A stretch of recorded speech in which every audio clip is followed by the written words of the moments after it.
I don't like many of the self-growth words. I feel that they're very disempowering, like sympathy, empathy, empath, hope even. Do you want to explore why the top 10 self-sabotage words that I don't enjoy and what to use instead? Let's go.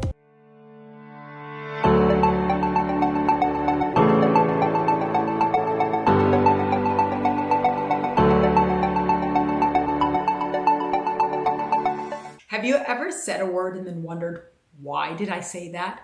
Or you recognize underneath that there's a tone that's actually disempowering? Today I'm going to explore with you 10 words that I frequently avoid using unless I put quotes around them to recognize that this is a word that we use and has a meaning. Let's explore what these words are, and I will give you replacement words to use instead. So let's start. So number 1, sympathy. Sympathy. You might ask yourself, sympathy. Why should I use sympathy? Sympathy is really about feeling sorry for somebody. I sympathize for you. And from that lens, it means that you see that something is broken in them. Or you feel sorry for them because you feel that you are stronger and better than them. Whether or not you feel sorry for them because you see them as weak or you see yourself as stronger than them, it is disempowering to both you and to them. So sympathy is a word that usually is used when you sort of, I feel sorry for them. I want to put them down. I want to feel better. It's a very strong ego word. And that ego can be from pain, from sadness, from anger, from having some sort of conflict with them. So the ego can be playing with it in many different ways. Instead of sympathy, I suggest compassion. Compassion is having a unresistant love. It's really putting the heart in an active way of sending love towards them. So instead of sympathy, use compassion. My next word is one that you might say, empathy. Empathy is a really strong, powerful word. Empathy makes us human. When we're able to feel what another person feels, it actually is a really powerful state, because otherwise there's a lot of things like being a narcissist that it doesn't have the ability to emit and feel what other people are feeling. However, when you talk about from my wellness, from a point of self-empowerment and self-strength, empathy essentially means feeling what somebody else is feeling. So if somebody feels sad, you feel sad with them. Someone feels angry, you feel angry with them. Somebody feels frustrated, you feel frustrated with them. So empathy, you are mirroring how the other person feels. So with sympathy, somebody feels a certain way and you feel sorry for them. So you're coming to a certain level. Empathy is mirroring how they feel. Now, when somebody feels bad, sometimes it feels good for them to have somebody feel bad with them, but more empowering for you and for them, rather than to feel and emit what they're feeling, is then the same antidote for sympathy is feeling compassion. Having a strong sense of compassion for them, love for them. Somebody's angry and you feel love towards them, compassion towards what they're going through. Somebody feels sad because of any external circumstance, and having compassion for them and compassion what they're going for.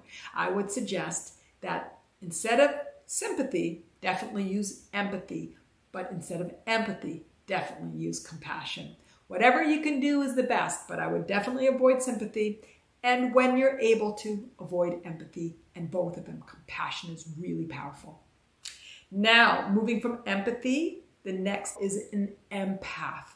An empath is a word that's used in the spiritual world, and I hear very, very often, oh, that hurts me because I'm an empath. X, Y, and Z because I'm an empath. A lot of empaths have been conditioned to feel very disempowered, that they're feeling overwhelmed because they're empath, that's too loud because they're an empath, they're not able to do it. But being an empath, in my lens, is so powerful.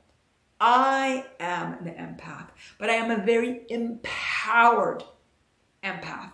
My empathy and my empathetic skills have made me much more powerful in connecting with other people and connecting with myself. So if you are going to use the term empath, I would strongly suggest that you shift it to make it an empowering noun, not a disempowering noun. And if you can't change empath to being empowering, then just see yourself as a powerful being. The ability to feel with either your heart, your ears, your senses, whatever sense it is, as an empath makes you stronger, not weaker. So I strongly suggest that when you think of an empath, that you know that you're empowered rather than a hurt or disempowered being. Next, we'll move on to one of my favorites. Hope. Hope. Hope, you say? Hope? Now, if hope is the best that you get, if the hope is better than frustration and anger, then hope is beautiful. Hope is seeing the light far in the future. But hope is seeing the light in the future. That there's hope for the future. How about for the now? How about everything is fantastic now? How about we don't need to put it into the future? Hope also has the undertone that there's something wrong. There's a fear. I'm fearful of X, but I'm hopeful that time will change and it will become Y. So hope is this really strong word that it has a nuance of the future and that the undertone that there's something wrong and this is why I need hope. So instead of hope, how about trust?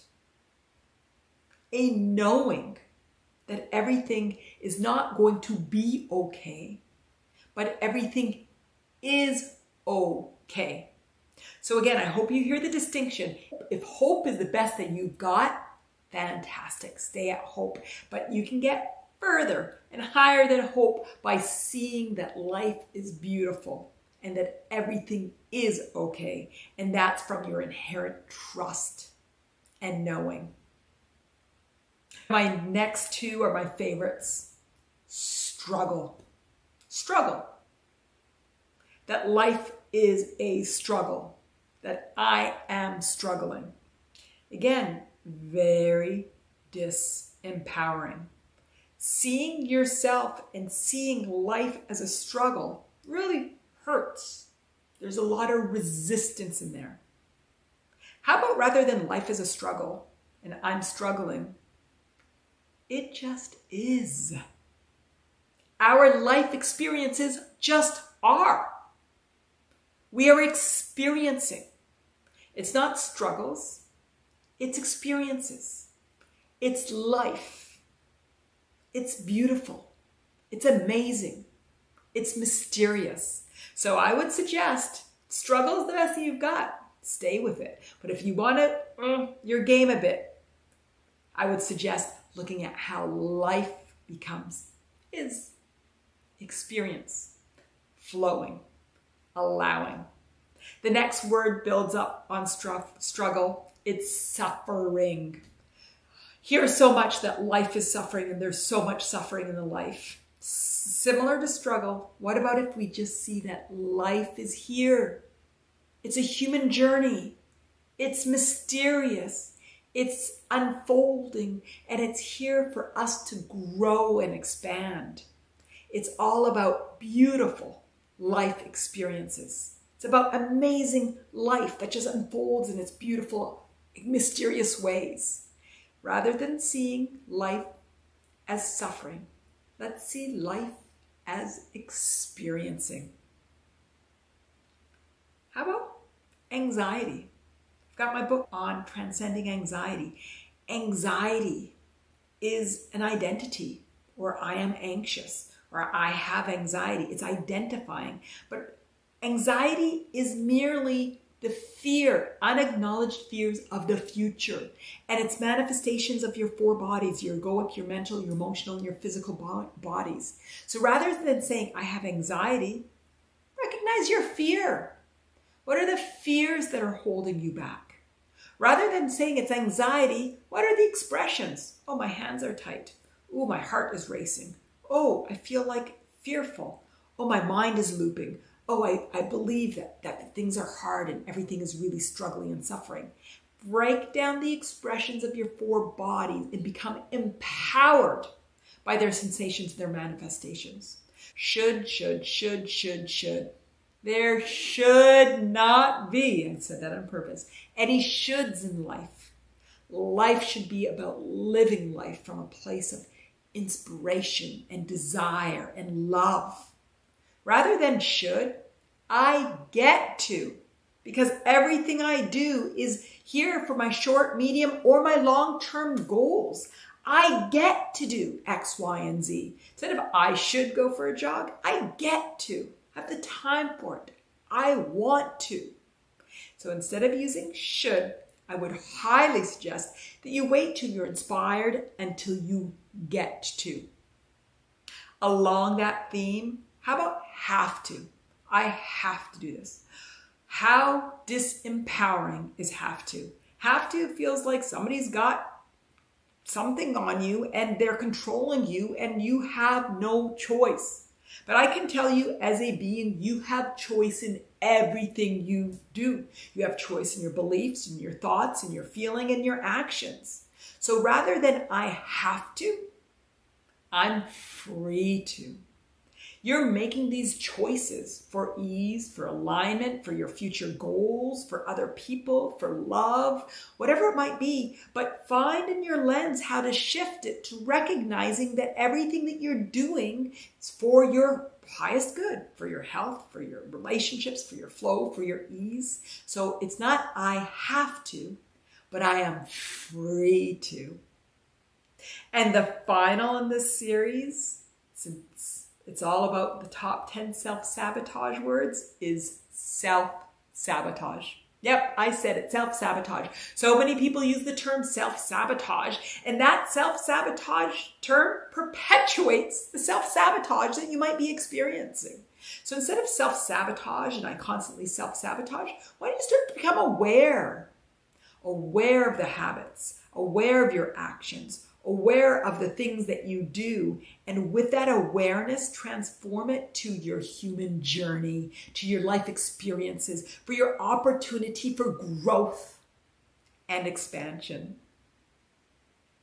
So it's not about self-sabotage. It's all about self-awareness and self-growth and self-beauty and self-alignment. We have the opportunity to live such an amazing human journey. The way that we think ultimately does manifest in the way that we feel and the way that we act and live life. So finding words that really align with how you believe and think and feel and empower you is really important. So these are all suggestions. And if hope is as good as you can get, or self-sabotage is as good as you can get, then it's good enough.